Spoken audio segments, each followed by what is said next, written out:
Welcome to the Boxing Gossip Podcast. We are live and it is number 86, the 86th edition of the Boxing Gossip Podcast. You can see a lot of people in the chat, a lot of long-time supporters in the chat. So good evening to everyone.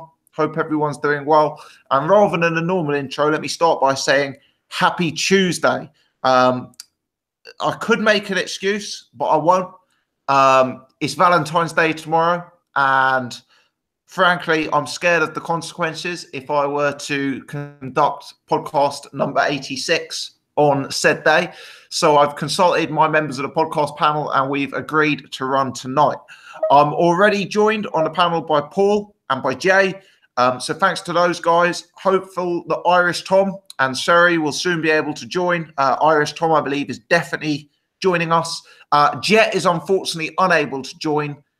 He is otherwise engaged tonight, so it is my fault, unfortunately, on that front, on the basis that I've changed the date. So my apologies to Jet. Thanks to everyone in the chat. We may not get as many people as we do normally because I know people are kind of in the routine of tuning in on Wednesday and people won't be expecting it to go out tonight. But I can see we've already got nearly 50 people joining us. So looks like we're going to have a good enough audience joining us, which is appreciated. As ever, please hit the thumbs up button if you are joining in so you can check out, so this can get a little bit more visibility. As I'm talking, I can just see that Surrey has joined, so the panel filling up very, very nicely, and we're going to have a good show tonight. Now, obviously, the main topic of conversation for tonight is previewing next week's boxing. Usually on the podcast, we start by discussing the week that's just been. To be honest, we're kind of short of boxing fights last week and kind of sort of huge breaking news in the sport. The main topic that everyone is interested in is next week's boxing. So what we're going to be discussing is obviously Chris Eubank Jr. versus George Groves, the undercard for that fight. And there are some really good fights on that undercard. And then some of the other action this weekend. David Benavidez, Ronald Gavril. Just need to check that one, still booked for next weekend. Devin Alexander versus Victor Ortiz. Danny Garcia versus Brandon Rios. So lots of stuff going on, but we'll start obviously with Eubanks versus Groves. So first and foremost, let me bring in Jay. Jay, fantastic fight this weekend. You looking forward to it? All pumped, mate? Yeah, absolutely cracker. Can't wait for it, really. It's one I've really been looking for so far this year. This is, I think this is the best, probably one of the best domestic fights that can be made at this point in time, especially away from the other big promoters, Matchroom and Box Nation. So yeah, really looking forward to it. Very intrigued to see how it's going to all turn out. Definitely. And I know we usually talk predictions and talk breakdowns more towards the end of the pod than at the beginning. But seeing as we're kind of running with a slightly different format today, let me ask you, Jay, how do you see it in terms of the stylistic breakdown and, you know, who do you give an advantage to going into the fight? Well, I've said it before, and I've been saying it a while. After Eubank Jr.'s destruction of Yildirim, there was a lot of hype, a lot of press around it. It was good footage. It was good for the viewer, and it looked devastating. But I'm not fully on the Chris Eubank Jr. hype train. It's very easy to get onto it because he is very charismatic, very exciting, good to watch. But I'm still of that opinion that who actually has he fought? And I keep saying this, that Chris Eubank Sr. has and the whole team have developed his career very nicely. You know, they put him in a really good position. When he won the IBO title against pretty much everyone was moaning about that fight. Who was that guy? He wasn't any sort of opponent. Would he have been even a British level fighter? Then he steps up and fights Arthur Abraham, a good name, good people on his record, but a very old Arthur Abraham, an Abraham that was not in his prime, that very suited to Chris Eubank Jr.'s style, will come forward, plod forward, take a lot of punches, not great lateral movement. And then we move on to Yildirim, who is very, very similar. Now, if you want to lose against Chris Eubank Jr., you can't stand in front of him. It's as simple as that. That's what he loves. That's what he thrives on.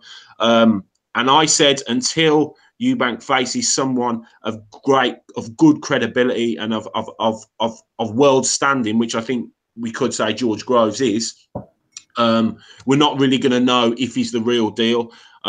George Groves said something in an interview that if Eubank wins, he's basically the second coming of something very, very special, and I agree with that, you know. But I am not convinced. And I hold my hands up. I'm not fully convinced about him. His footwork is not great. You know, I've been watching him again lately, obviously with the lead up to this. He swings wildly. He lets his chin out. He keeps his chin out there. He's very open. His footwork can be a little bit square on when he's really trying to push those punches, and that's a big gap in his arsenal.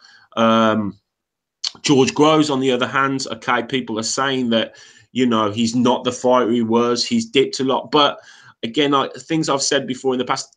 George Groves has been in with good fighters, great fighters, you know, at a top level. Not necessarily come out on top every time, but he's been in with a better class of operator. George Groves had issues with Paddy Fitzpatrick and Adam Booth, and there was that whole period. And I think there was a big weight on his shoulders for him personally to win that world title. And you could see it, you know, there was a desperation about him. And then when he won that title against Chudinov, you could see it just sort of lifted, and there was a different air of confidence around him. He's always been a confident kid, but you could kind of see that you know, monkey on his back as sort of been taken away, and that pressure of winning that world title has sort of gone now. And he seems to have sat comfortably being a world title holder. And that coincidentally comes in with working with Shane McGuigan, which again is a big factor mentally going into fights now. He's sort of done what he wanted to do, what he's always strived to do with the defeats against Froch, etc. He's made that, and now he comes in with a different aura and a different confidence. Whether he's got the stamina, you know, to keep that up is a different matter altogether. But personally, I think he'll be a little bit too much for Chris Eubank Jr. Interesting. So it's very, very interesting because boxing fans are split. So let's talk about that a bit more, Jay. When you say he'll be a bit much for Eubank Jr., do you think it's that he'll be able to keep Eubank Jr. off him and make Jr. fight at range? Do you think it'll be the power? I mean, what is it that you see George Groves doing and implementing that's, you know, allows him to beat Eubank in the fight, I guess? Well, I think there's the weight issue. Obviously, he's a much bigger guy than Chris Eubank Jr. So that's pretty plain for everyone to see. But I think there's also there's an experience factor in this.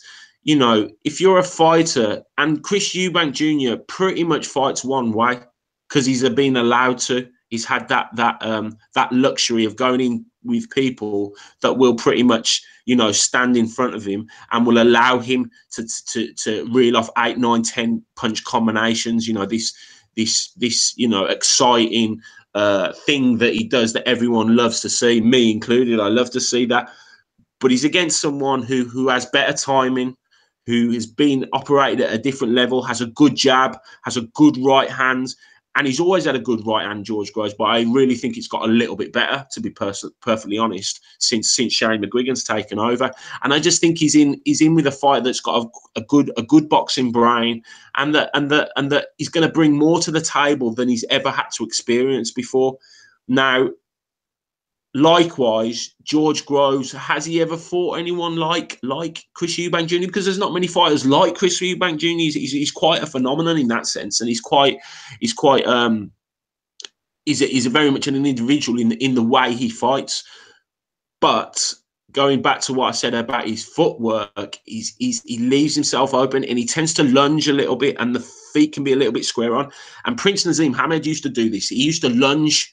Exciting to watch, brilliant to watch, but used to lunge with those punches. And every now and again, as we'd seen in his latter fights, Barrera, he got caught, and he'd get caught square and he'd go. But with the excitement comes those frailties, you know, and that's kind of why we like him. But With George Groves, I just think that right hand, that good jab, that boxing brain that he has, and that ability to deal with the occasion. You know, he's fought on the biggest stage possible when he fought Carl Froch at Wembley Stadium. That's a massive stadium, massive pressure, and he's sort of been there and done it. Chris Eubank Jr. does come across as a character that deals with pressure quite well and sort of thrives on it. But I really think this is such a defining fight for Chris Eubank Jr. And I'm not saying that, and I don't like to say this because usually I like to go, right, you know, such and such is going to win it, and that's why, and I'm 100%. I'm not, because, as I said, I don't. This is the defining fight for Chris Eubank Jr. and we just don't know how good this kid is. If he does the job, I'll hold my hands up and say this guy it can be very, very special. But until he beats George Groves, which I don't think is as easy as a lot of people are making out, I'm not 100% convinced. It's interesting. I find it hard to disagree with anything you've said specifically, Jay. I guess where I see it differently is, whilst I acknowledge that Groves does have the advantages, and whilst I acknowledge that he is a great boxer when he wants to be, I just don't really see the fight being consistently enough fought at that long range that Groves thrives at. I think Eubank gets in on him, and I think Groves can't stop that. And I just don't think Groves is able to implement that style from the inside, if I'm honest. Yeah. I mean, I think the funny thing is, though, really, you look at it, and I do look at it, and I think, well, if it goes to points, I'd have to sort of really give it to Eubank for his output, you know, purely just for his output. And I don't think Groves can take that 12 rounds and win it on a decision. So then I'm looking at that Groves has really got to knock him out or knock him down a few times to really going to get that 12 round decision. I think the difference is, though, Tom, is when Chris Eubank Jr. is coming forward and then he gets hit with that right hand, or he gets hit with that jab. Has he felt that sort of power before? Is that going to make him stop and think and go, hold on a minute, what's plan B? Where am I going to go with this? What can I do to avoid this thunderous jab and this big right hand that George Groves has? Will that put him off his game a little bit? Will that, you know, make him rethink? And has he got a plan B? Has he got the people in his corner to say, right, this is what you need to do now? Or does he only know one way? Yeah, I think that's an open question. Stop. It's an open question, and I don't think he does know. I don't think he does have a plan B. I don't think he's a versatile fighter. So if Groves keeps him off with the jab, and if Groves catches him with the right hand as he comes in, and Eubank feels the power and gets wobbled with the power, then I think Eubank probably does lose the fight, because I don't think he's a versatile fighter.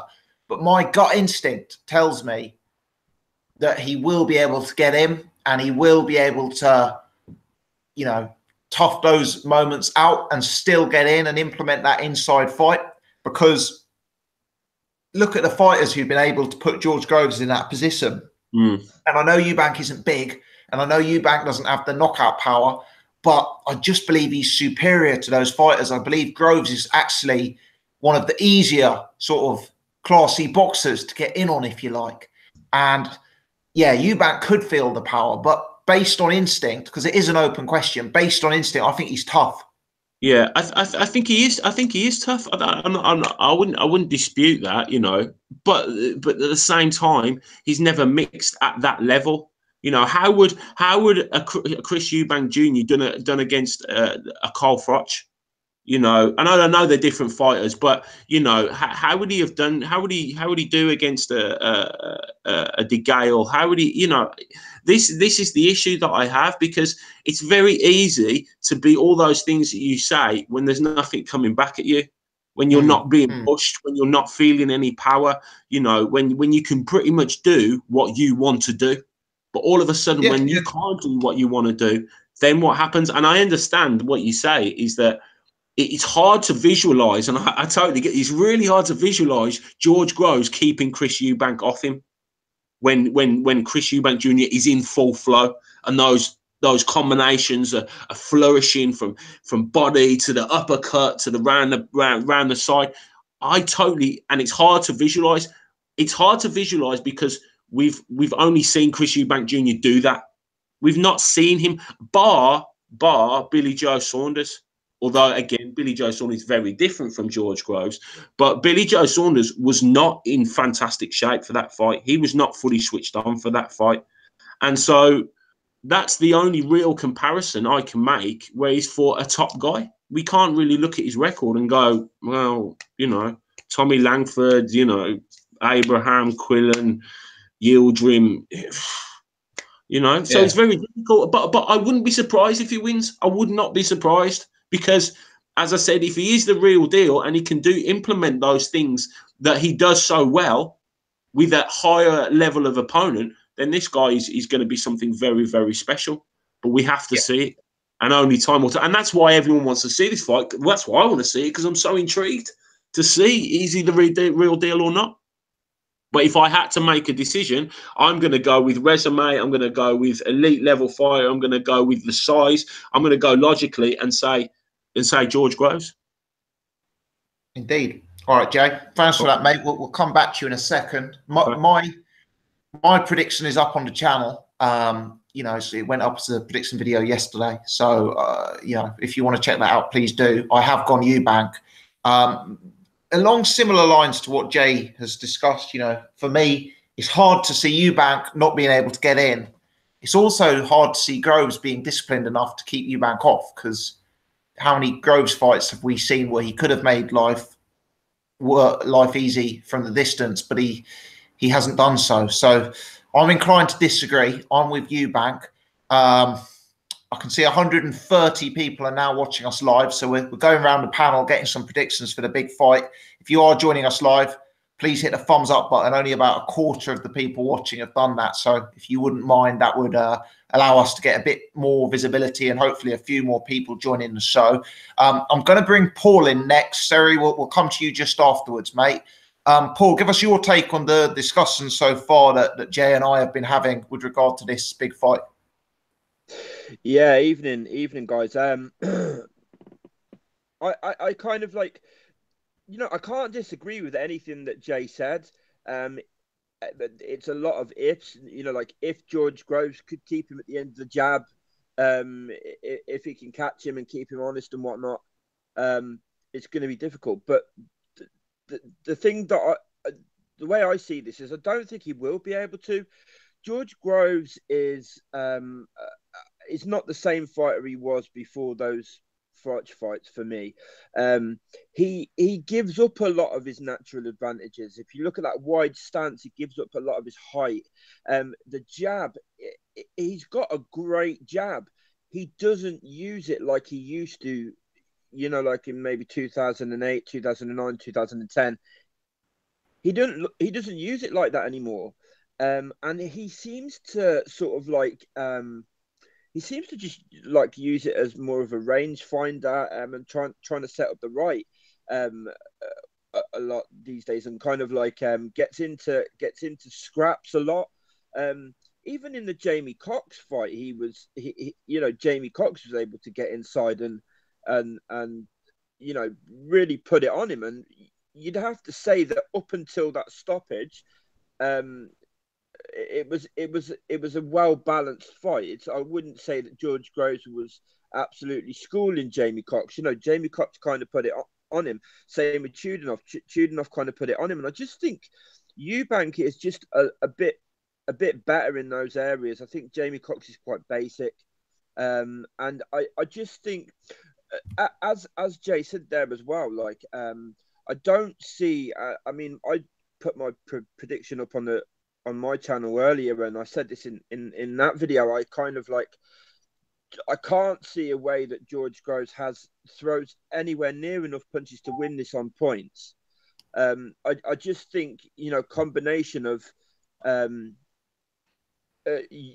Junior's sort of like output and Groves' notorious poor gas tank. I just see this as a fight where Groves will probably take a few of the early rounds. But I think just inevitably Eubank, the youth, the output, the inside game, that body work, the uppercuts are just going to grind him down. And I see it either being a kind of like a UD or what my prediction actually on the channel, I said I think Eubank probably stops him late. To be completely honest, because I just think look, all of the points that you guys have made are definitely valid. Junior definitely hasn't been in with anybody that hits anywhere near as hard as George Groves, or anybody that's as big as George Groves. And I think one thing that we can probably all agree on is that you can't pick this with any degree of certainty. I don't think many people are going to be going and putting like their life savings on one of these guys. It's just, you know, there are quite a few unknowns. There are quite a few sort of like things up in the air. Groves, one of the things that's kind of like really sort of like edged this for me as well is Groves. You guys know I pay a lot of attention to like what people say and their body language and stuff like that. Groves, while he does come across as confident, some of the things he's been saying in this build-up kind of like have sort of like smack of a bit of desperation. It's almost like he's trying to convince, I don't know who, that he's really confident. He's talking about Eubank staying fit as if that's some sort of problem, that he's in the gym all the time. And he also was saying like, something that I didn't like, which was trying to make out that Senior saying that you know, refs need to be protecting the fighters from Junior is something to do with exploiting the Nick Blackwell situation, which I didn't like, because Senior's been saying that for years, since way before that Nick Blackwell fight. So I think he's kind of like trying to twist things there a little bit, and I don't like that. You know, he seems to be trying to look for any little sort of like methods and ways to sort of like throw the Eubanks off, throw Junior off, misdirect, stuff like that, which I know is normal part of build up to a fight. But I just think if you need to do that, it just says something about how confident you actually are. These guys have sparred before. I know sparring isn't fighting, but to say it means nothing whatsoever is also equally wrong in my view. And so yeah, I mean, I think that Eubank will have a little bit too much in the tank, and will just overwhelm Groves a little bit. Groves is a flawed fighter anyway. The comparison with Billy Joe Saunders is quite inaccurate. I know it's the closest thing that you can really point to, which I understand, but they're very different fighters. Groves doesn't have anywhere near the mobility or the footwork of a Saunders for me.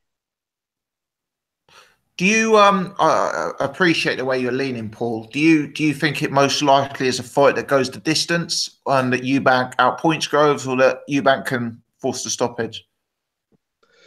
I mean, if I had to lean one way or the other, I'd say it's probably more likely that it will go the distance and it'll be on points. But just because I wanted to stick my neck out, I picked Eubank by stoppage. I wouldn't be surprised if he stops him late. You know, we've seen Groves' tank just absolutely empty rapidly. What we do know about Eubank is he can fight 12 rounds at high pace, high octane, you know, and I can't remember seeing George Groves do that. I know Eubank takes little breaks during rounds and does the whole showboating thing. I've got to admit, I like that. I like the whole sort of like, you know, that thing that he does with his shoulders and that, and you know, when I like that. I like a boxer to entertain me as well, you know. So yeah, I think it's probably points are probably most likely, but I'm picking him by stoppage, late stoppage. Let me ask one final question, Paul, and it's on a slightly different note. I don't know if you watched the public workouts today. I did not, so I haven't seen them, but I did see a video that Hatman did. Shout out to Hatman for his channel, big fan of that. And I also have seen other people commenting on this, that Eubank looks slightly laboured compared to Groves in the pre-workouts. Grove looked pretty strong and pretty snappy. Hatman was speculating Eubank seemed a bit slow, potentially looked like he'd overtrained for the fight. So I don't know if you've got any take on that, Paul, or if you perhaps managed to check out the public workouts yourself and, you know, whether there was any suggestion that Groves looked the fresher of the two.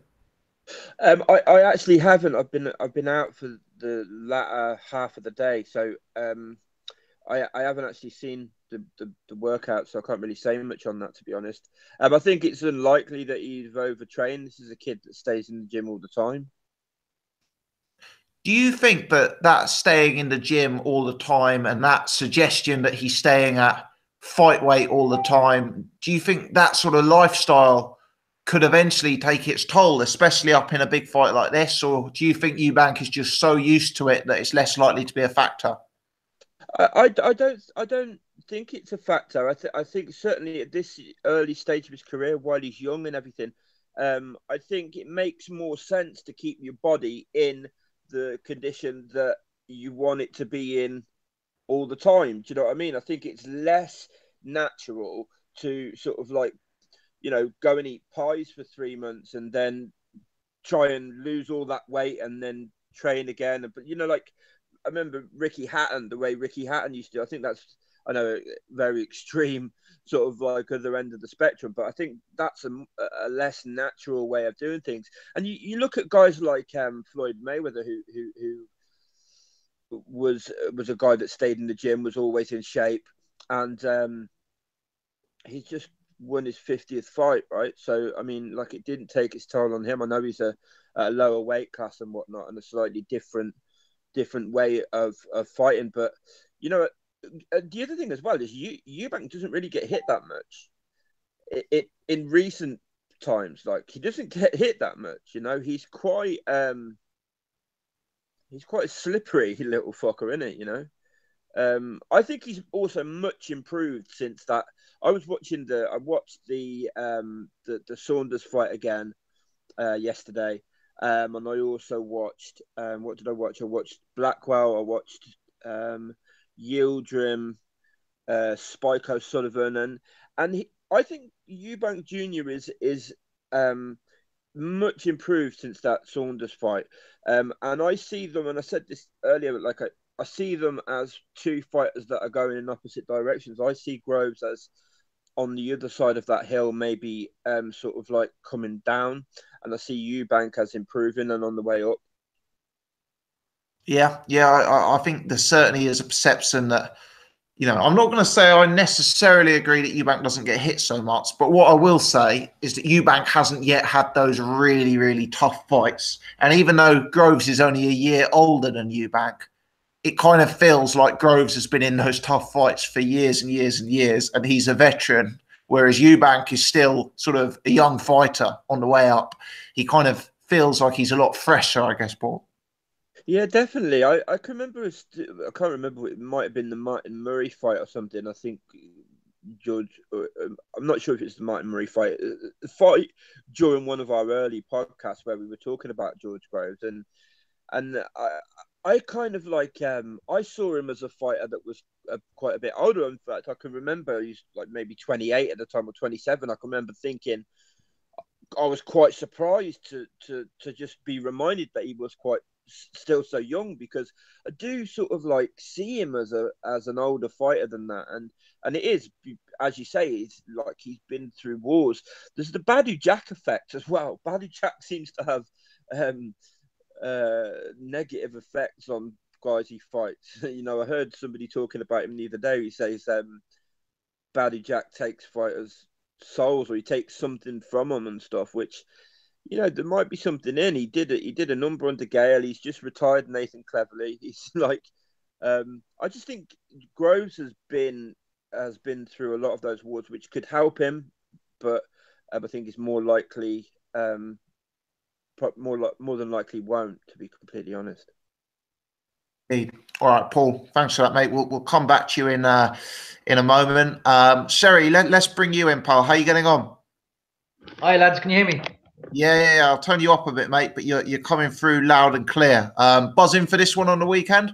Oh, absolutely, mate. I've been waiting for this since the semi-final. Sorry, the quarterfinals and the announcement of the fight. I mean, it's come really quickly, hasn't it? Since the initial press conferences, the last 2 months flew by.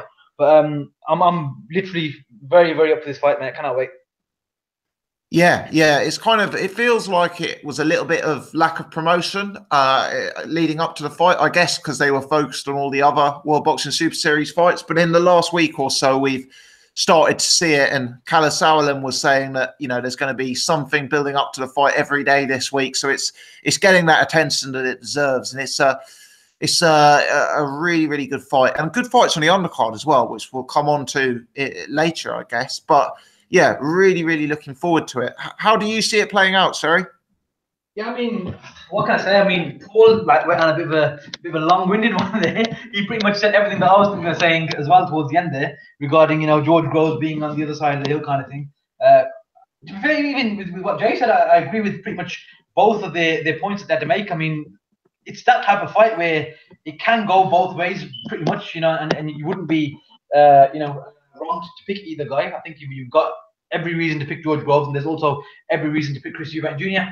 because they kind of, in certain ways, they do have chinks in the armor that the other guy can expose, if that makes sense. I think I agree with it, is that as much as Billy Joe Saunders, yes, he's a boxer and stuff, I don't think George Groves and him can be compared in terms of style. They're just boxers in that regard, as in, when you look at the last boxer Eubank fought, if you look at his resume since the Billy Joe Saunders fight, he fought Chudinov, Tony Jetta, Spike O'Sullivan, Blackwell, Tom Duran, Quinlan, Abraham, and Yildirim. None of these guys move. None of these guys are particularly slick or brilliant boxers. What I do recall though is Tom Duran gave him a bit of trouble, not necessarily with his power or anything, but he gave him a bit of trouble in the first 2 or 3 rounds before he got caught with some uppercuts and it was over. But this is the thing with Eubank: if you can box and you can move, he can't get off properly, and that's something that he's always had an issue with. And there's a reason why people take the piss out of him by hitting stationary things, because if you stand in front of him, he's going to let go. He's going to go mad on you, and he's going to have that volume and that the punch output and the type of punches he throws to get at someone like that. And again, there's a narrative with George Groves that he's a finished fighter, and every fight people seem to point out, though, he's finished. And the reality is he's not the same George Groves that he was 4 years ago, but there's no reason for him to be that same fighter. He's been through some big fights, some big wars, and I think George Groves doesn't, in some regards, get the respect he deserves. He's fought James DeGale, Carl Froch twice in 2 of the best fights in recent British boxing memory. Badu Jack, even the Chudinov fight was a really good fight. And to be fair, even if he loses to Eubank Jr., his losses are to Carl Froch, Badu Jack, and Chris Eubank Jr. And that's not, I don't think you can hold that against a guy if he's actually gone out there and fought these guys without any real, he's not ducked anyone. He's actually gone out there and fought these guys. You can't, blame someone for fighting the best or the perceived best and losing. But in terms of stylistically, look, like I said, Eubank Jr. looks best when he's hitting something that is in front of him. And George Groves, as of late, is not the same guy that was, mobile like he was against James DeGale or against Carl Froch in the first fight and in the second fight to an extent. He does tire out very quickly. His engine, we know he's not someone who seems to be, he doesn't look fresh after a few rounds, does he? And as much as, look, I respect George Groves and he's had a great career as far as I'm concerned. I don't, lose any respect for him in his losses, because he's been competitive in every single fight that he's fought. He's been competitive, and he's had every reason to feel like, he was hard done by in the first Froch fight. And the Badu Jack fight, he put up a great account as well. I think it's come to a point now with George Groves where, and even Chris Eubank Jr., to be fair, in this fight, I think one man is going to be exposed as a fraud to an extent. They both said it in the interviews leading up to the fight that, whoever loses this fight will be exposed as a fraud. And what I mean by that is Eubank Jr. and Senior have obviously built him since the Saunders loss, and they've kind of acted like that fight didn't happen. They never lost. They don't really touch on that fight, do they? They don't really count it as a loss and whatnot. They just count it as starting late. And fair enough, it was his first 12-round fight, so it was also an experience thing as well. But I think that they've built him as a guy who, if he lets his hands go and throws a six or seven punches to a guy who's thrown 1 or 2, that's all that matters, and he can win a fight. Remember when Chris Eubank Sr. said that Andre Ward would lose to Chris Eubank Jr. simply because he throws 7 or 8 compared to Andre Ward's 1. That's not the point. He's got to land the punches, be in a position to land the punches, and make them count. I appreciate Eubank Jr. is a guy who throws punches in bunches, and he's a guy who's all about volume and tenacity, and he's great to watch. But the reality is his punches aren't landing with the same power and ferocity that like a George Groves, for example, when he hits someone, you can see him affecting people. You know what I mean? Eubank Jr.'s power is not like that. Yildirim, fair enough, he knocked him down and the fight was stopped, but there wasn't like that sort of power, that the George Groves type of power. But at the same time, you've got that George Groves factor where people are questioning how hard does George Groves really hit. You know, he hasn't put any of his recent opponents down or stopped them like as a knockout as such to the head. Obviously, the Jamie Cox shot was a brilliant shot, straight in the ribs, and no one can deny that was a great shot. But again, it's such a difficult fight for me to even try and break down, because you're looking at a small guy like Jamie Cox. Let's be honest, guys, he really took it to George Groves in that fight for a small guy who has no business fighting at super middleweight. He used to fight, I think, light welter, and he's worked his way up through the years, but he had no business being there against George Groves, a guy that much bigger than him. And he did put it on him, and he put him on the ropes, and we saw George Groves was uncomfortable at times. So in that regard, you have every reason to think that Eubank will get him on the ropes, and I'm very, very certain he will get him on the ropes. This is not going to be a fight that George Groves can keep in the middle of the ring, in the center of the ring for a long time, I think, because Eubank knows if he loses this fight, he hasn't got an excuse. After everything he's said and everything he's done, if people aren't stupid, we are not stupid as a boxing public. The first boxer he's come up against is Billy Joe Saunders. If he loses, it shows right there that all you got to do is get a guy who can box and has a better ring IQ than him. It's all over.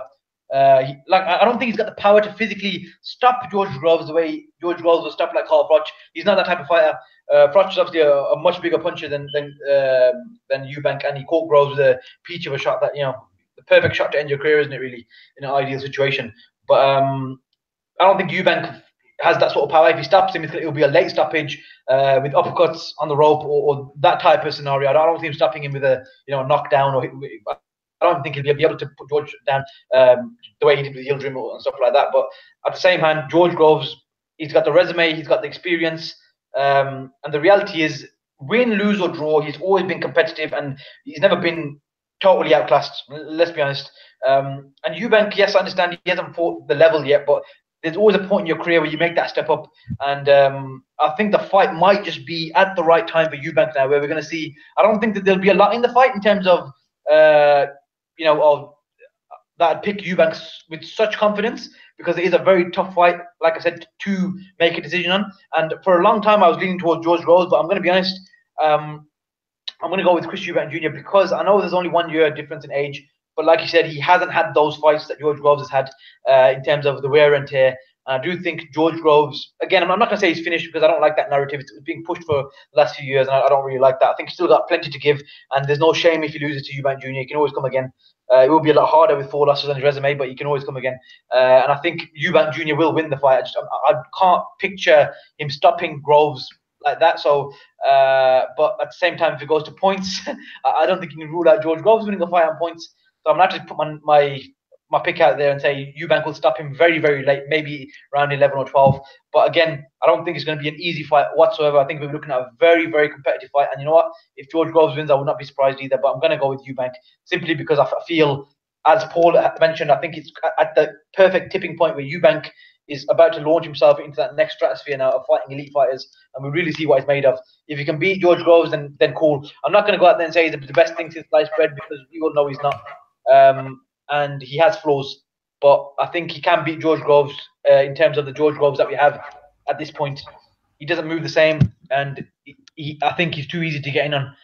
Martin Murray, Jamie Cox, Chudinov broke his jaw and had him on the ropes for a while. Yes, George Groves stopped him, but we've seen the chinks in the armor of George Groves at this point, and Eubank, I think, will exploit those. But at the same time, he's going to have to take some big punches from George Groves, and we're going to see what Eubank is made of as well. But if I have to pick, I'm going to go with Eubank on a stoppage and a late one like that. Interesting. Yeah. I think your analysis is pretty much what I agree with, Suri. Certainly for me, distance, which you've referenced, and the likes of Cox and Chudinov getting in on Groves, for me, that has been the bit of form that has really, convinced me to put my money where my mouth is and go on the Eubank side of the play here. Suri, just when I've got you on, let me ask you briefly about the undercard, which is something we haven't actually touched on yet. There are other fights this weekend, Benavidez, Alexander, Garcia. We'll come on to those later on. But the undercard, for me, actually quite decent. Arthur Iqbal takes on Simon Vallily. Ryan Walsh takes on Isaac Lowe. Tommy Langford takes on Jack Arnfield.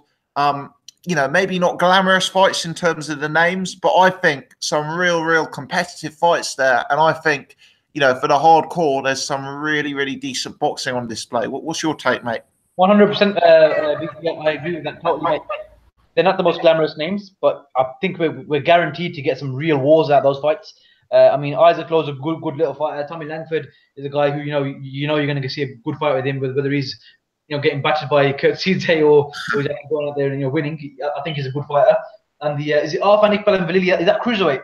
Yes. Yeah, I've seen Arfan Iqbal a bit on YouTube. He's a decent little fighter as well. And it just goes to show the World Boxing Super Series, like Calais said in his interview on IFL, that they're working with all the different promoters, and it's giving these fighters the opportunity that they won't normally get. And I think we're going to see some really good fights on the undercard, and it's going to build very nicely into the main event. And I'm really looking forward to this card, honestly, man. I really am. Should be a really good night of boxing action, and yeah, I think the card has something for everyone, definitely. 100%. All right, cheers, sorry. We'll bring you back in. I can see Mr. Irish Tom has joined. So to all you Irish Tom fans, please hit the thumbs up button before his divine entrance. Tom, let me bring you in, mate. How are you? Not too bad. How is everybody? Oh dear, I've got a bad throat, mate. No, sorry, it was just I'm eating some popcorn. It just got stuck in my throat. All right. yeah. All good. Just to fill you in on what you've missed, Jay is picking Groves. Paul, in a close call, is picking Eubank. I'm picking Eubank, as you know. Sherry is siding with Eubank. So I know which way you're leaning on the fight, but for those who don't know, just give us your sort of run through of where you're at with this one. Well, I am extremely hyped for this fight. I haven't been this hyped for a fight since, I don't know, like maybe Joshua Klitschko, but I might even be more hyped for this fight. I've been trawling YouTube, looking at every kind of piece of rubbish I can find out there. I've seen nearly every video, I'd say, on the internet on this fight. I'm extremely hyped. I just can't wait now till about 10:30 Saturday night when George Groves is laid out on the canvas like a shaved pig, and Paddy Fitzpatrick jumps into the ring and gives him a good kick in the head. That's what I'm looking forward to. Oh dear. You're confident that Eubank stops him, are you? Look, I'm not confident that he. I do feel like I feel it in my gut that he'll stop him, but maybe he won't stop him. But I do think that Eubank will win. I rewatched the last 3 or 4 George Groves fights this week in excitement, and on the second viewing, I think he did better in them than I remembered. I don't know if anybody else has thought that, but I think it's a bit closer. I think last week I was saying it was like a 3-1 fight. I feel like it's closer to 60-40 or maybe 66-33, 2-1 fight, maybe 6-4 fight. But I just think the advantages that Eubanks has are the disadvantages for Groves. I know this evening Hatman has come out with a video saying he thinks Eubank looks like he's overtrained or something. I was going to ask you, Paul and I talked about that earlier, but neither of us saw the public workouts. So we I don't know if you did, Tom. I did, of course. Yeah, I'm trolling this internet. I've seen it all. Tell us. I don't know. I never make out anything of these public workouts, to be honest with you. It looked like to me that Groves' workout that he was doing with Shane McGuigan, that it was very relaxed. You know, they were hardly. He was hitting the pads a bit hard, maybe in places, but they were really just did 5 minutes of a workout. It was nearly nothing. But for Eubank, it was more. It looked like he really wanted to show off. Because I think George Groves might have been in the crowd. He wanted to basically show, and really hit these hooks and stuff and uppercuts and hit body shots, 10 of them in a row as hard as he could and grunting away. So I think he might have just been trying to kind of intimidate George Groves. But Groves looks very relaxed. Maybe there's something to it. I don't know. I don't see anything in the pads and the workouts. Rarely I suppose the only one I ever thought that I was impressed with was maybe when Klitschko, before the AJ fight, I thought Klitschko looked very good in that. But in this, I don't see anything. You know, Chris Eubank looks overtrained the whole time. He looks like he's, you know, in immaculate condition all the time. So, you know, some people can train harder than others. Just because one person, you know, their body breaks down after 6 weeks of hard training or 12 weeks doesn't mean another person's will. And Eubank has been training at this rate for, you know, what looks like 8 years or something. So it's hardly likely to suddenly start training him. So I don't put too much credence in it. I normally agree with nearly everything the Hatman says on boxing, but I don't see it this time. Do you think, in my pre-fight video, one of my biggest theme of the fight was this fight is going to be dependent on the distance it's fought at. I just think Groves is by far superior from long range, and Eubank is miles ahead inside. You know, and I guess I picked Eubank because I think Eubank is the one who's more likely to be able to fight the fight at the range he wants to do it. Do you kind of agree with that narrative, or is it at risk of oversimplifying it a bit, Tom? Yeah, I think that's oversimplifying it. Like, go and look at the Chudinov and the Cox fight again. Like, Jamie Cox landed loads of good, hard, stiff jabs on George Groves. Like, the jabbing battle between Cox and Groves was fairly equal. Now, maybe Groves' jab is quite a hard jab, but he doesn't dictate range with it like Klitschko does. And he usually gives away the distance. He allows these guys to come onto him very easy. He's not somebody who just like beats a guy up with a jab. He's very far from that. He might have a good jab when it lands, but he's not able to just stand in the center of the ring. Say, like, look at the Dorticos fight the other week with his jab 1-2. You know, like, he dominated the first half of that fight on his jab. If George Grove doesn't do that, I don't know if he's ever done it, but he certainly hasn't done it. Well, he might have done it against Mark Murray, but Mark Murray's not super middleweight and he's not very good. So, yeah, I think the way Groves should beat Eubank is almost fighting the fight he fought against De Gale. And for me, he hasn't been able to replicate that performance since, I guess. Yeah, and the thing is, I think George Groves, he gets, I think it's quite, like, he gets caught into these scraps. And I think some of that is psychological. So, like, whether he'll be able to be really on his A game to keep out of it, I don't know. The other thing is, like, Chris Eubank is actually good on the back foot. He's actually pretty good defensively on the back foot. Where he's bad defensively is when he's swinging, you know, when he thinks, I'm going to put 8 shots here together. And usually because he's doing it, at the lower level, he can get away with it. And he doesn't really mind if he gets clipped with one because he thinks he's going to do more damage with this. Like, so, but let's say Groves actually hits him with a good hard body shot or a headshot. Eubank is actually, and I do think he's quite slippery on the back foot. And I think he's actually better on the back foot than George Groves. I know people might, you know, he may be more open when he does these combination punches, but when he's actually trying to evade you, he's better than George Groves at it, I think. So I don't see it as a case that George Groves is like better defensively overall. In fact, I probably think Eubank is actually slightly better defensively.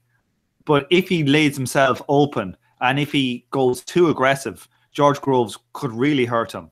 And like that's the problem with Eubank. Like, Eubank, I think, has to get really right up. You know, when Eubank is up on somebody, like chest to chest, and he's able to land that uppercut, and the guy can't defend against it, and the other guy's not landing much.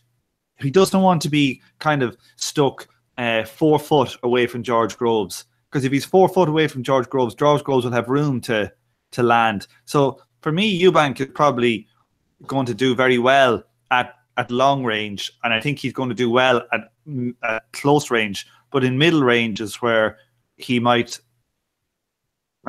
fall down, and I think that's where George Groves has his chance.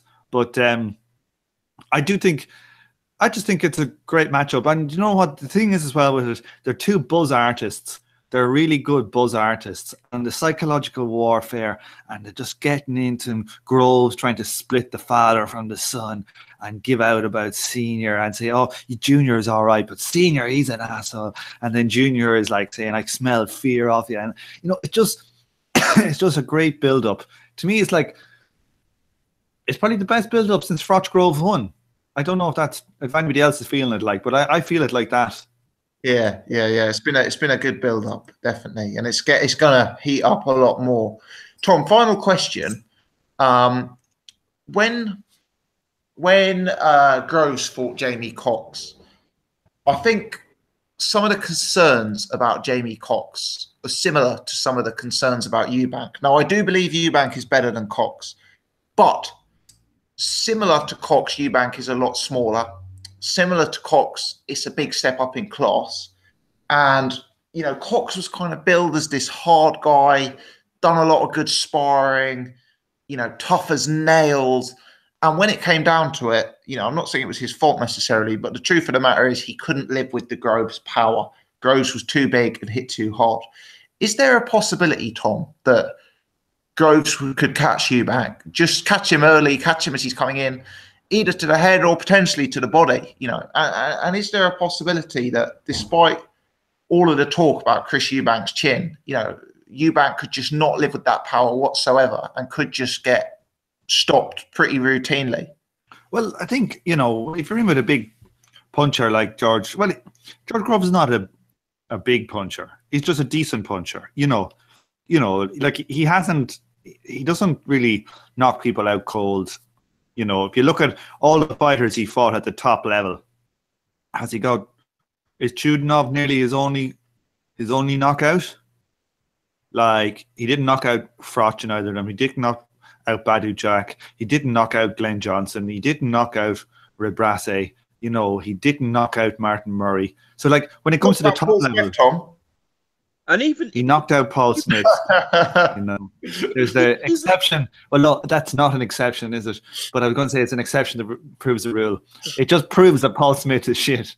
But yeah, but like, so I think George Groves' power is good, but it's overrated. He's no killer, you know, and you know, Froch said that he hit Grove or Eubank with everything but the kitchen sink and sparring, and there wasn't a bother on him. And he, you know, he's going for Eubank. He's a guy who's sparred both of them extensively and fought Groves. So I just think psychologically as well, I think Eubank looks extremely confident and Groves doesn't. And that makes a lot of a difference, I think. Groves looks like a man who's trying to convince himself, while Eubank looks absolutely self-assured. There's no way in his mind that he's not winning. I do get that feeling. And that makes a lot of difference in a tough fight. If it's going to be a tough fight and you got one guy who's got 5% doubt and the other guy who's got no doubt, I think it makes a difference. Yeah. Good stuff. There we are. So we've been around the panel. 4 for Eubank, 1 for Groves. So, Jay, you're out on your own there, mate. You're going to be hero or zero next week. Which, Nothing changes. I don't care. I'm willing to put my neck out there. I don't mind. Well, do you know what? That one night of glory. That's all I want. One night, yeah. Paul put his neck out on the line for McGregor, but oh, come on. Don't even putting it out. He's not as big as that, you know. Don't even compare it. Yeah. Paul put his neck on the line for the egg to beat Frankie Gavin. You all told me I was a fucking lunatic, and look who was singing like fucking the following week. Paul put his neck so far out for McGregor, he looked like an ostrich. Paul was the only one that picked Floyd by fucking stoppage, man. You fucking pair of gobshites. You just tell yourself that, Paul. Go and rewatch it, Tom. Moving onwards, I won't go around the panel again because it will take too long, but let me throw out just a question to the panel in general. I touched on it with Seri earlier. I really like this undercard. Tommy Langford, Jack Armfield, really, really even fight. I like Armfield in that one. Ryan Walsh versus Isaac Lowe, really even fight. Bookies can't split them. I have Isaac Lowe in that one. Arthur Iqbal versus Simon Vallily. Again, it's a competitive fight. I'd probably have Iqbal in that one. Which one of those fights are you guys going to be casting your eye over? You know, any standout chances or any standout fighters you're looking forward to seeing from that undercard selection?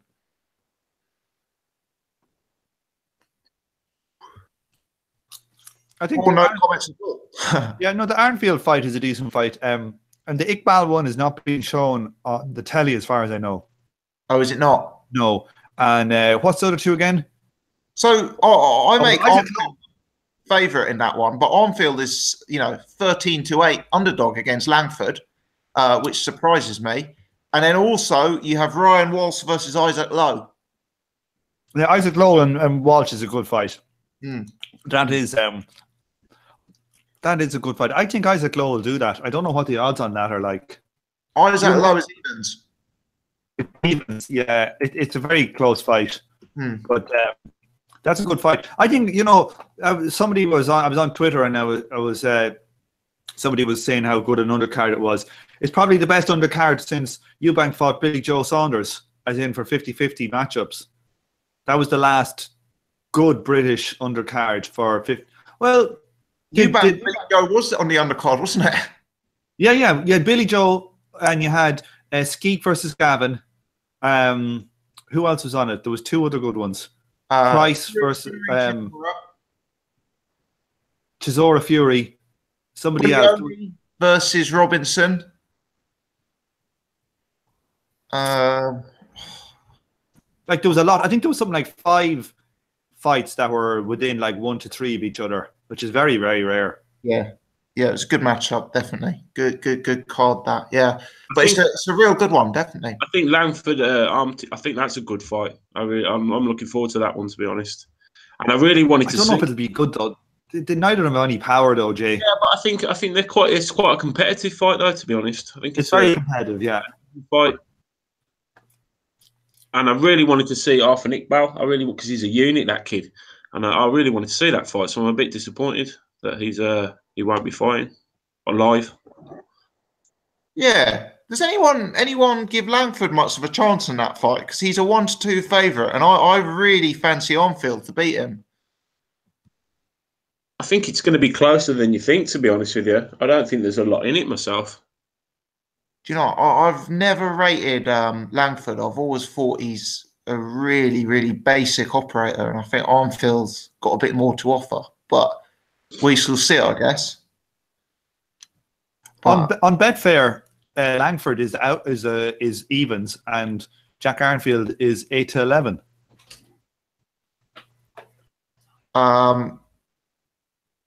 That's crazy because Arnfield is 6-4 with 365, 13-8 with Sky Bet, 8-5 with William Hill, 6-4 with Corals. So maybe Betfair have been listening to the Boxing Gossip channel. Maybe not. Right, guys, before we move it on, anyone got anything further to add about Eubank versus Groves before we move on to the next part of the pod?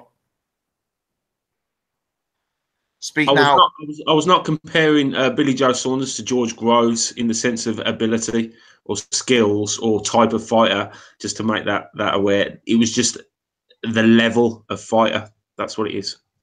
Yeah. That's all. And it's also the kind of guy who's going to move, isn't it? I mean, Eubank's kind of fought a succession of heavy bags subsequently. You know, they're different fighters, but they've got some similarities, I guess. Yeah, not so much the similarities as such. It's just when I talk about it, I talk about levels. And when I talk about, Chris Eubank Jr., you're talking about levels, and you look at his resume, and that's the best fighter he's fought, and not a great Billy Joe Saunders. That's what I mean by that.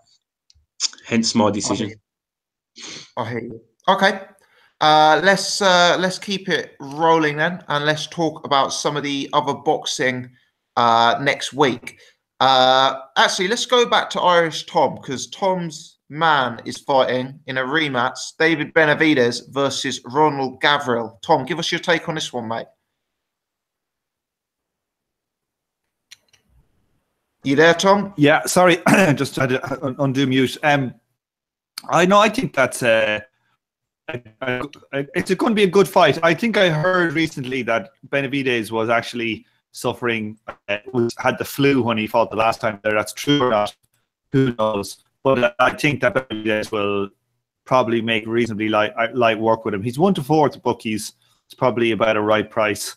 I think Benavidez, man, he didn't go about it right, did he? He lost his head a little bit in that. I think he went all out a little bit too quickly on that one, and I think that was a learning fight, and I think it'll be a completely different fight this time. And I think I can believe that about the flu as well, because he didn't look like the same fighter from the Porky Medina fight. Like in that Porky Medina fight, but Benavidez looked really real class. So I can believe that, you know. Like his knockout of Porky Medina was probably the best knockout of last year. It was sensational. It was like a 7-punch combination. Yeah, it's about second and a half. Ridiculous. Yeah, and he's what was our knockout of the year? 2017. I can't remember. What did we? Was it not? Was it Garcia? Andre Ward versus Kovalev?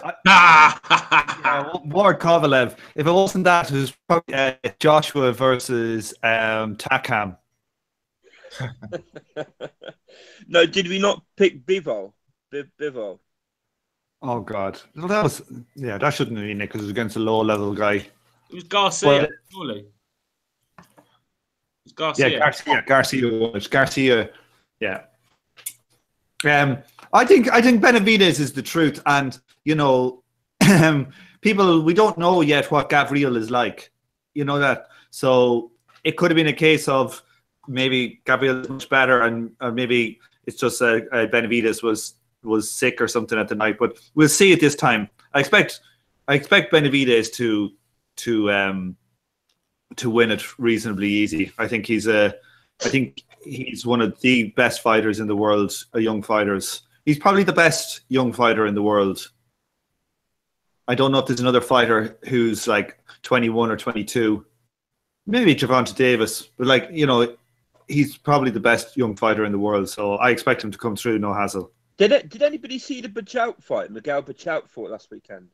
I did, yeah. He knocked out Awuku. Yeah, I didn't think he looked very good. I think he was just playing around. That guy wasn't up to much. Did anybody see as well? Our man Kirill Relic was fighting, and he got rolled again. Oh, against Bartholomew. Yeah, I only saw the highlights. Was it tight? Was it?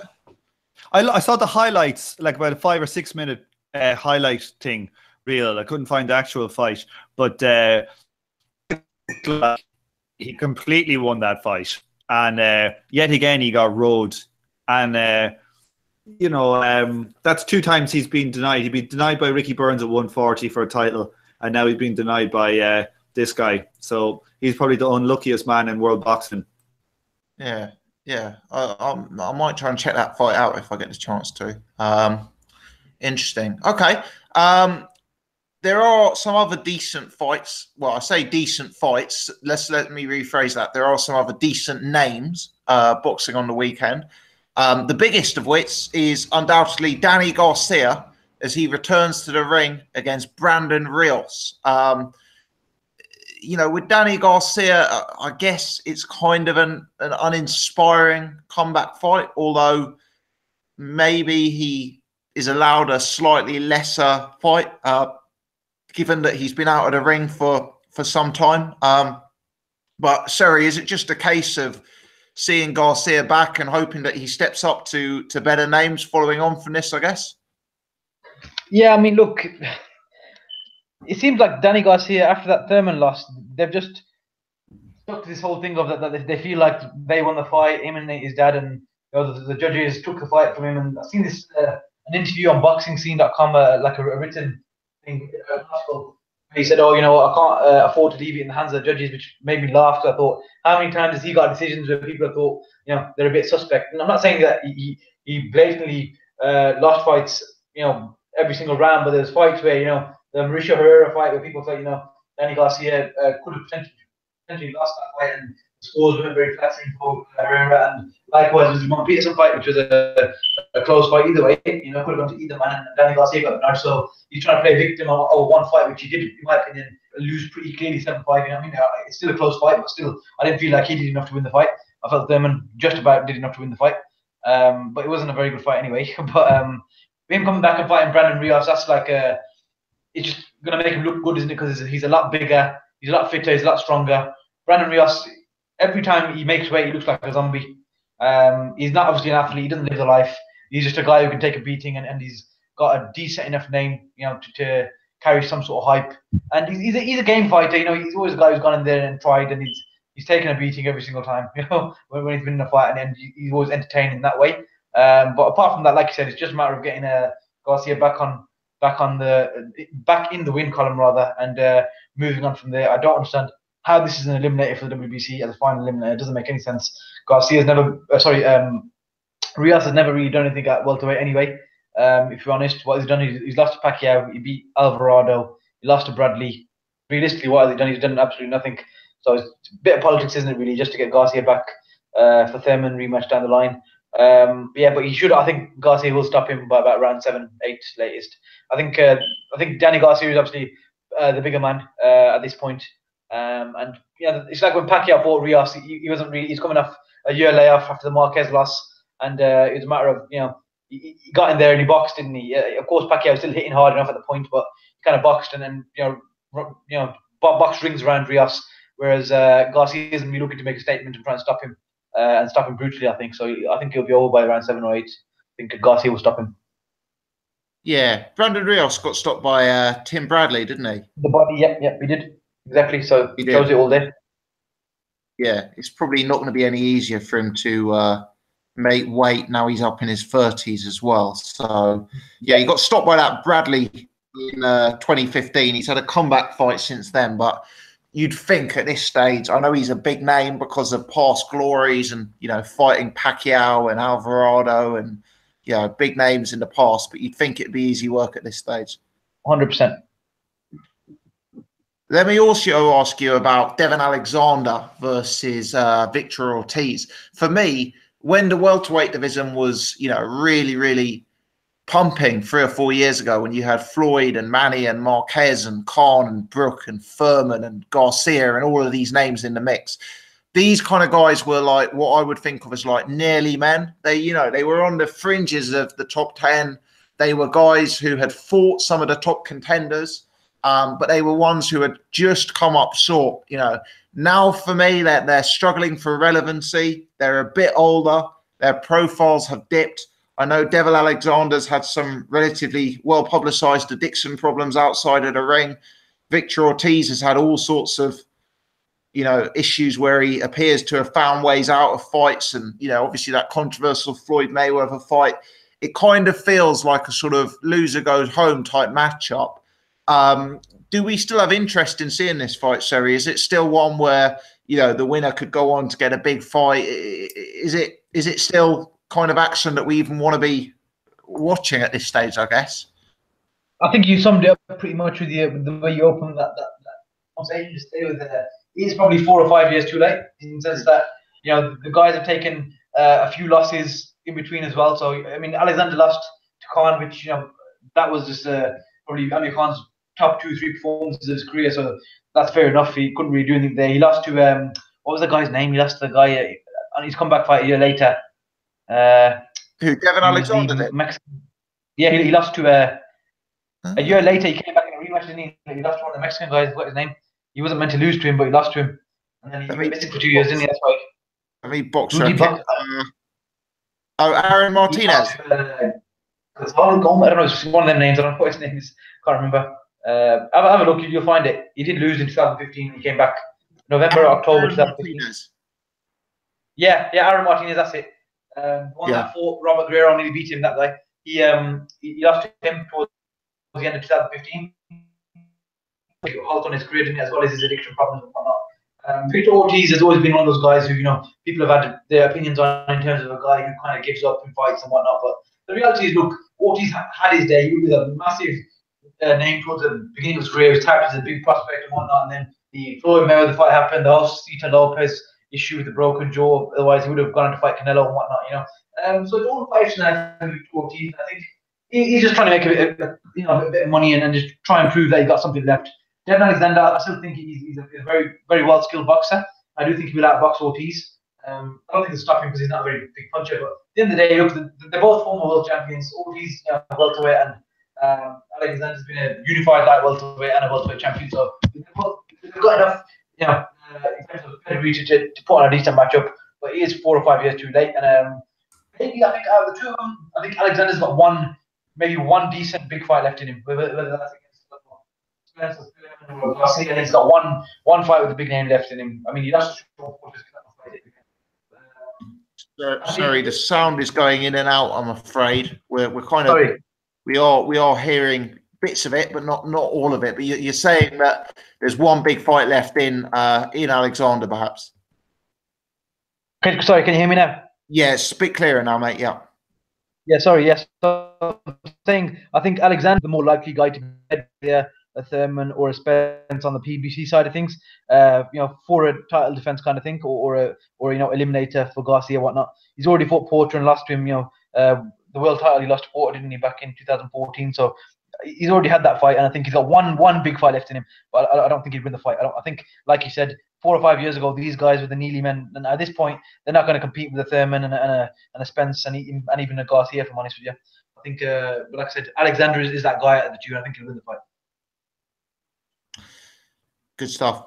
Good stuff. No, I again agree, sorry. So yeah, we're on the same page there. Let me ask the rest of the panel: Danny Garcia, Devin Alexander, Victor Ortiz, Brandon Rios. In a way, it kind of feels like we're almost talking about the boxing scene from a few years ago. Perhaps that is being harsh. Anyone got any of those fights they'll be looking out for? I'll watch all of them just simply because I'm a boxing nut and I can't turn down any kind of boxing. But yeah, I mean, like you guys said, it's kind of like not sure how much I care. Even Danny Garcia now. I mean, like, I don't know. I'm not even sure how much I really give a shit about Danny Garcia anymore, to be completely honest. But decent fights, It feels like Garcia's really lost momentum, doesn't it, Paul? Yeah, I mean, I mean, I don't think I've never really thought he was that great at 147 anyway. To be quite honest, he was a decent fighter at 140. He's definitely lost momentum, but he's one of these guys, isn't he? That just like. I don't know, like he has a fight and then he fucks off for 2 years or whatever. He's just like he's not a fighter that I mean, I think he makes quite a bit of money, doesn't he? He's quite a high earner, and so I think he just gets on with his life for a year or a year and a half or whatever. So I think when a fighter's doing that, it's very easy for him to lose momentum because when did he last fight, Garcia? When was the Thurman fight? I think it was like April, May last year. Yeah, so it's coming up to a year, isn't it? A lot can happen in a year, A lot can happen in like 9 months or whatever, the sort of like the landscape can change a bit and you can start to become a bit irrelevant. Now you start to go for longer than that, 2 years or whatever. That's when things can really go that way, So like he does seem to be losing a bit of momentum. I'm sort of like not. I'll tell you what I am interested in though. It's slightly off topic, but as I'm interested to hear what you guys think of the potential matchup between Lomachenko and Pacquiao. They've been talking about Lomachenko Pacquiao at 135 or 140. I'm just interested to hear what anybody thinks about that, and who would you guys pick? For me, it's a fight that could potentially happen because I think they'd struggle to get too much interest for future Manny Pacquiao fights, and I think they're probably of the mind that they want to use Manny Pacquiao's last fights to build, other fighters within the stable. Yeah. But for me, with Lomachenko, I don't want to see him mess around with weight classes too much. You know, the Rigondeaux fight was a little bit of a farce. And obviously, Rigondeaux was a lot older than Lomachenko. But for me, we have weight classes in boxing for a reason. Now, I do think that a fighter can step up a weight class, you know, and I do think a fighter can do that and still have success. But I think if you're going through multiple weight classes, you've kind of got to do that a bit steadily. You know, almost look at like what Terence Crawford did. He waited till he truly, you know, outgrown 135. Then he waited till he'd unified 140. Now he's looking to launch an assault. I think with Lomachenko, you know, if he starts moving super featherweight, lightweight, light welterweight, I wonder. I know he's very good, but we have weight classes for a reason. And yeah, Manny Pacquiao, he's a guy who's won belts at 154 pounds. It kind of feels to me that you lose something from the fight when the key talking point in the lead up is the weight class, if that makes sense. So I'd rather see him clean out 130, and I'd rather then see him make sensible steps at 135, I guess, rather than, you know, fighting at 140 or 147 or anything like that, Paul. I feel the same as you. I don't see this fight happening, to be completely honest, because I just think that they're just a little bit too far apart. They're talking about it at 135 or 140.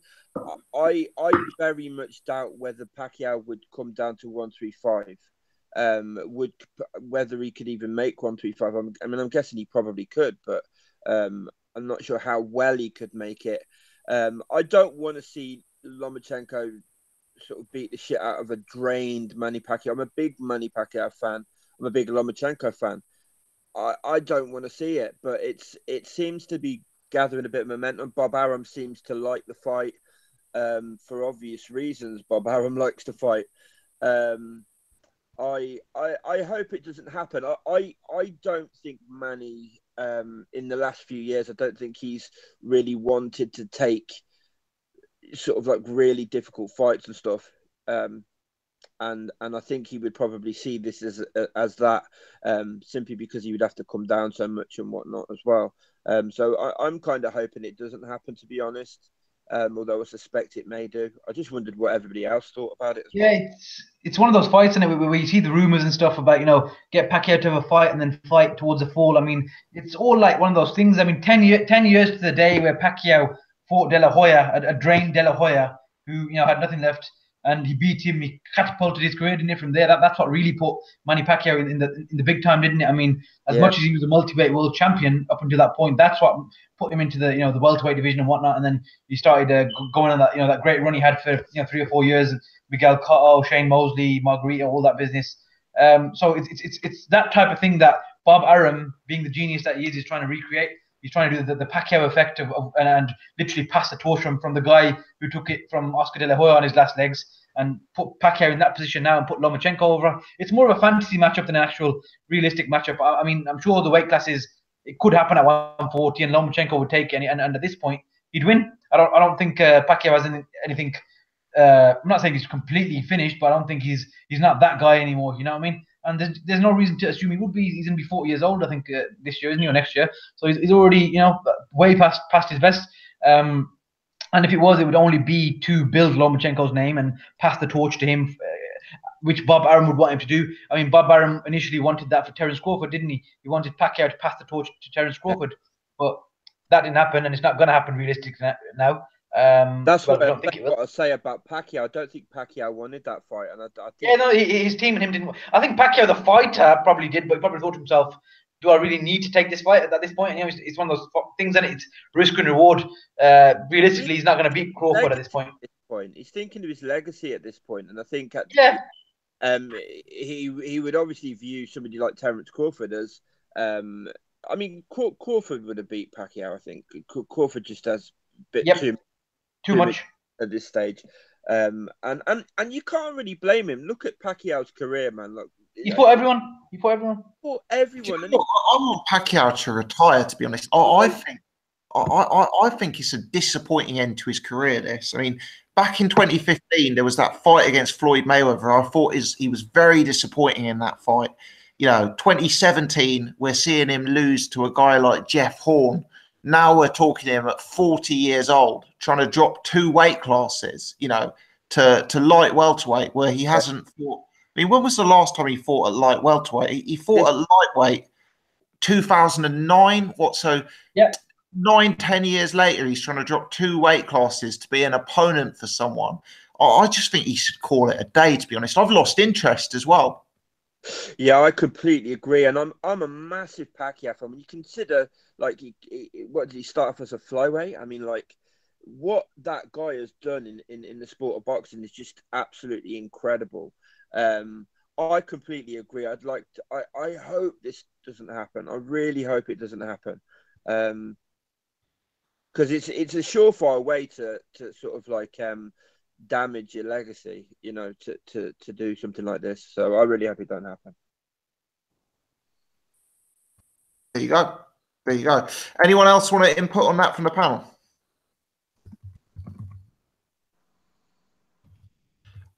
Okay, good stuff. Let me just whiz around and see if anyone else has got anything else they want to throw into the mix before we wrap it up for the night. I guess we've talked about Eubank Groves and the fights for next week. Irish Tom, let me come to you first, mate. Have you got anything else, mate? No, I just want to say that I'm super buzzing for this fight. What is the ask the panel? When is the last time they were this buzzed for a fight? I can't remember. I honestly can't remember. Maybe Fury Klitschko for me. Maybe AJ Klitschko. Maybe AJ Klitschko.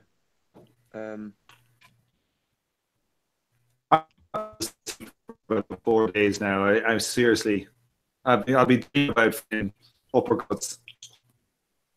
Oh, I've been doing the same thing as you. I've been on YouTube endlessly watching like Kenny Anderson, Groves Kenny Anderson from 2000 Commonwealth title, and like just watching obscure old fights of both of them and stuff. I'm just like, yeah, obsessed.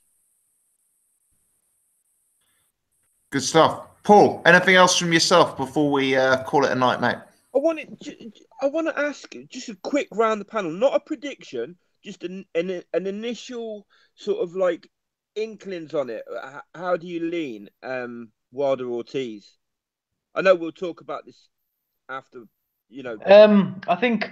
Sorry, guys. I'll just go first and get out of the way. I mean, for me, as much as Ortiz has been this boogeyman type of thing, I'm not talking about the Malik Scott and the Dave Allen performances. I've never actually really seen the hype with him, for honesty. I've always found him a bit boring. Personally, in my opinion, I've never re-rated him. I'm not gonna lie. I'm not saying he's shit, but I've just never thought he's this big. This amazing fighter, and everyone's ducked him. Which maybe they have, maybe they haven't. But I don't think Wilder's that brilliant either. But I think Wilder will knock him out. I think he'll catch him between big and that's it. It's all over. I think Wilder knocks him out. Irish. I think that I don't know. I think it's a very tight fight. I feel like Wilder will win. I think if it goes to cards, Wilder will definitely win. Even if he probably lost it. So I gotta give it. I don't know. It's a tough fight. I think it's 50, close to 50-50. I know Wilder is a favorite. I don't know. I go Wilder, but I'm not very confident in that pick. Jay.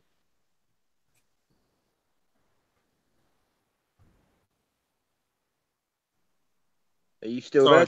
Sorry, I was trying to mute stuff. I think I don't know how, because Ortiz is tough. He's a tough guy, I think.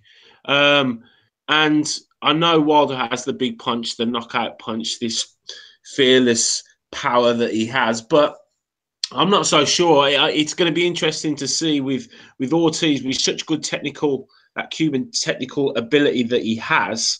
It's going to be interesting to see how Wilder deals with him and whether Wilder can keep up what he does over the 12-round distance, or whether he'd be looking for that big shot really to make some sort of big statement, because there's a lot of pressure on him now with this fight, because this is, you know, his first big what is seen as big name opponent, where Povetkin falling through, etc. Bar, I know we all go on about Stavern, but this is the one that's really going to test him, because you would say that Ortiz is a top 6 heavyweight. So I'm with Irish Tom. I think it's a lot closer than people actually would think it's going to be. I think maybe if it had come a little bit earlier, 18 months earlier, you might be even pushing for Ortiz. Now he's been a bit inactive, hasn't he? He hasn't fought the greatest opponents. We don't know how old he actually is. He could be like 57. So, you know, it's going to be interesting to see. But again, it's a fight it's a fight I'm looking forward to see, because I want to see, again, you know, Sherry talked about fighters having certain fights which can define when they go on or they step back. Do you know what I mean? And it's taken so long for Wilder to get to this point of fighting that we've been crying out for, to fight this, you know, what we would call an elite opponent. So it's going to be interesting to see how it works out. Yeah, 100%. Yeah, I mean, Jay, what you just said there, it does represent the first real top. You know, Bermane may have been champion, but he fought Chris Arreola for a vacant title, didn't he? When Vitali vacated it, so it's not really. He's not top. He wasn't considered a top fighter, was he? I mean, Ortiz is considered a legitimate top 5 or top 6 heavyweight. Even though personally, I've never really seen the hype, but I do understand that he's, you know, technically a good fighter, and he's got better fundamentals than Wilder. So I'm sure he's going to pose some serious questions for Wilder. But I just think that what Wilder is going to land something big, and we've seen that. I know he hasn't fought the best competition, Wilder, but he has got that one punch that will put people out. So I just think he's going to knock out Ortiz. I think Ortiz is hittable, so I think he will catch him something big. And so is Wilder, by the way. Wilder's just as hittable, and he's got chicken legs. He will wobble and he will do a dance, but I think he'll come through it. Do you know what? I'm quite surprised. I'm going to do a J. And I'm going to be the one sticking my neck out. I think. Go on, Paul. You know, it makes sense. I think. Glory, mate. Death or glory. I think Ortiz is going to do him. I think I've been saying for quite a while with Wilder. As soon as he comes up against somebody with decent timing, decent counter punching, that can. If you look at the way Wilder jumps back with his arms in the air and how open he is, how wild he is. I just think he's absolutely ripe. And I think as far as boxing skill goes, I don't think they're even on the same level. I think Ortiz is levels above Wilder. I understand Wilder's athletic. I understand he's got, you know, a lot of power and stuff. I think the Spill can knock out kind of like flatters him as a little bit, because Spilker turned into that shot, and I think anybody can get iced like that. I don't really see Wilder icing that many like that. I know he's got power. He's got a lot of power, but I don't think he's got this ridiculous power that people think he has. I just think I think Ortiz is even at this stage of his career, and I know he has lost a step. I think Ortiz is still going to be too much for Wilder. I really do. I think there's a change in hands of that WBC strap. I really do. Well, I don't understand why people don't think he's got elite power. Like, he's knocked out every man he's faced. Oh, he's got elite power, but if you look at the way he knocks people out, quite often he knocks them out fucking cold. He makes them wet themselves. He makes them wet themselves and nearly break their legs.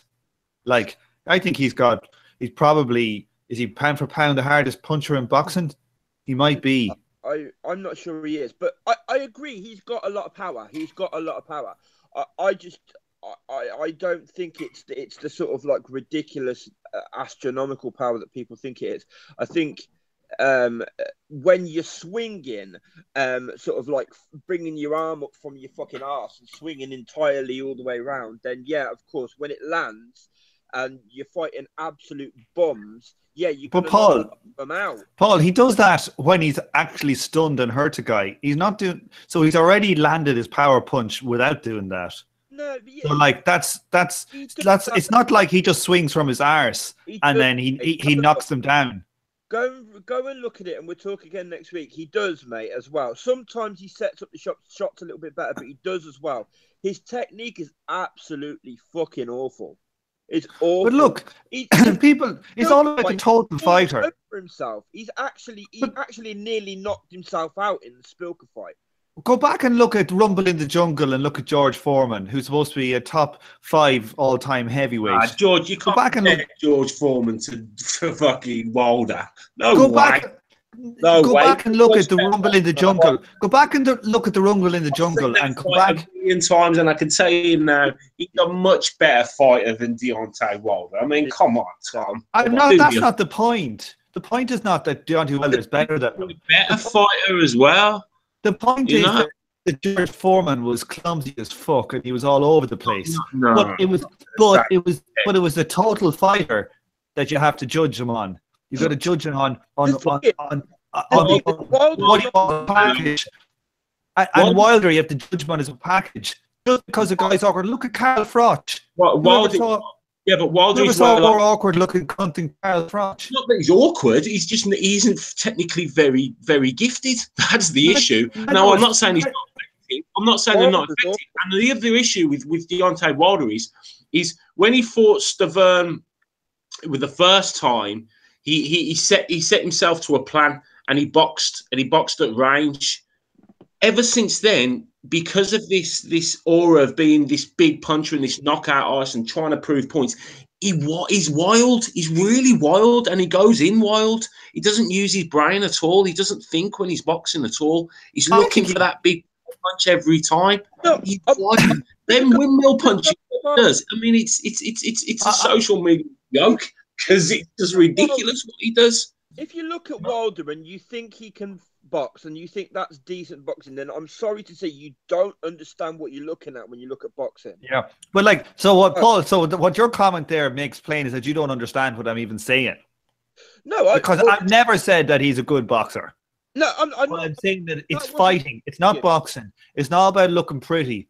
If it was about looking pretty, Tom, that wasn't necessarily aimed at you. I'm just saying, if anybody looks at Wilder and says he is a good boxer, then they don't understand what they're looking at. That's what I'm saying. I'm not saying necessarily you're saying that, but not necessarily. But you say it's fighting. You say it's fighting, but it's fighting exactly. But if you look at the best boxers that have ever graced the sport, I'd say 90% of them are boxers, are good boxers, are technically good boxers.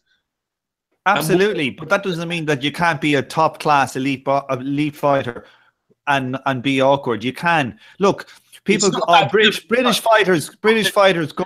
British fans go. Sorry, but there's a big difference between being not a great boxer and being lacking serious fundamentals. That's the thing. He lacks serious fundamentals when he's fighting. Yeah, okay, but Carl Froch made a career out of blocking shots with his nose. No, but Carl Froch his hands low. Great feet. Carl Froch was awkward. Carl Froch had good feet. He was a good boxer. Okay, he wasn't the greatest technical boxer, but he was a good boxer. His fundamentals were very, very good. Very good. I wouldn't say the fundamentals were very, very good. I would say he had reasonable boxing skills, but he had toughness and he had heart and grit and an engine that brought him up to the top level. Like, there's lots of boxers. Go look at Nassim Hamed. Like, he was all over the shop. He was maybe all over the shop, but he was technically good at what he did when he was all over the shop. He was technically good because he comes from an English gym. Defensively good. He was going back with his head up. All absolutely the wrong thing to do, but it's the total fighter. And there's been loads of boxers in history who have been unorthodox or awkward. Or look at, even a fighter like Tommy Hearns, I know he could box some of the time, but he wasn't the most graceful looking guy of all time. But like, when I'm talking about what are you talking about? Fundamentals aren't there? That's the fundamentals aren't there. It's not about being awkward or gangly or your shape of your body. Fundamentally, he's all wrong. He's all wrong. Go look at some of George Foreman's fight.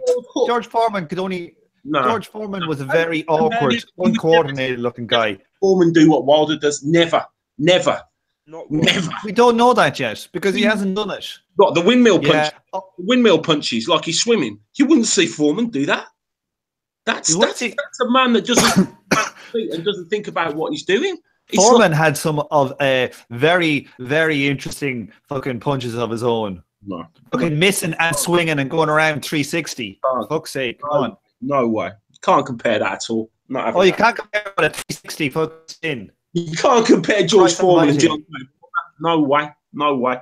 I'm not saying they're exactly the same, but they're the fact that people are just basically saying because he's not an elegant boxer, he's going to lose, I think is totally the wrong way. Well, no, that's not what I'm saying. What I'm saying is because he's got virtually no fundamentals. That's why I'm saying he's got a good jab, and he's got a very good right hand. Here's the thing, Tom. And that's enough to get most fighters to the top, especially when you go top. Like, go look at the first fight when he stood up, that came up was against Eubank Jr, and he boxed to a plan and kept him on a long jab, and he won every minute of every round, and he knocked him down, and it wasn't called a knockdown. He did, and the man was never the same again. He didn't win every minute of every round. Close to, Paul. Close to. Remember what the cards are. No, I mean, like the thing for me, right, is Wilder. I can walk out. I live in the center of the city I live in. I live right in the town. I can walk out there on a Friday and Saturday night and see guys throwing punches like that on the corner with the kebab in one hand and throwing a punch with the other. That's not a lack of elegance. That's just like a complete. Do you know why? This is my honest belief. I'm not just saying this, right? I think the reason Wilder has 39 fights and 38 knockouts or whatever it is because he's had a shit set of opponents in an era. Let's be honest, the heavyweight era that we're in right now. People keep referring to it as a new golden era, this, that, and the other. I think it's quite a weak era when you look at guys like. Most of the guys that are even at the top of the sport at the minute at heavyweight are guys that weren't, were something else. Like they were a kickboxer before, or you've got, what's his name there that Dillian White's fighting, that started fighting at 30 and stuff. This is a poor era. Very poor. I don't know, Paul. I'm just looking at the scorecards in that fight. It was 120, 107, 119, 108, and 118, 109. That to me is pretty much a domination, and he's knocked out every other person he's ever faced. When we look back on fighters and we see, oh, he was great, sometimes they only have one big fight every 2 years. Look at Ali. It's every, even a great fighter like Ali, it was like, some of the fights that he actually had weren't supposed to be tough fights, like Ken Norton and these. Spinks, they turned out to be. I mean, when you're fighting guys like Jason Gavin in your 30-second fight, the fight before the Stavern fight, then you're going to be knocking them all out. He's basically knocked out 35 bums, and then he's fought about another 4 or 5, maybe top 20 guys, and now he's going to step up to a guy that had an. Paul, I think you're digging yourself a hole. I think you're digging yourself a hole. How's that? I'm not saying that he won't lose, but I think you're digging yourself a hole in trying to make out that he's no good. Because to be honest with you, if we had Joshua fighting him in the morning, I think that's a 50-50 fight. Now Joshua is a technically better fighter, but to me that's a 50-50 fight.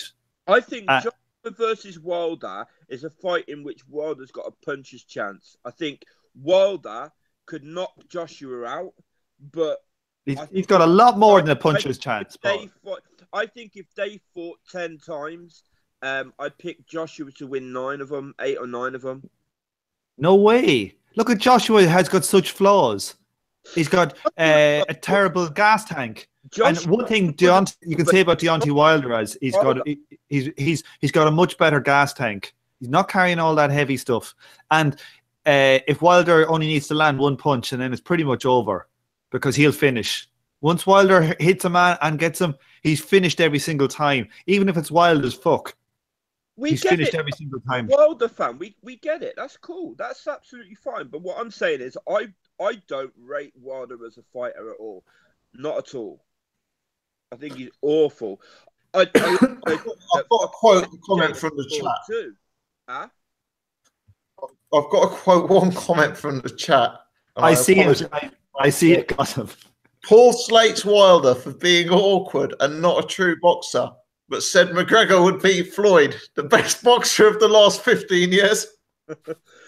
Well, that would be a great comment if I had said McGregor would beat Floyd. I actually picked Floyd by fucking stopping. So, like, Paul, just because you keep saying a thing doesn't make it true. You know, I think it's time to get some, behavioral therapy or something, Paul. This is getting out of hand.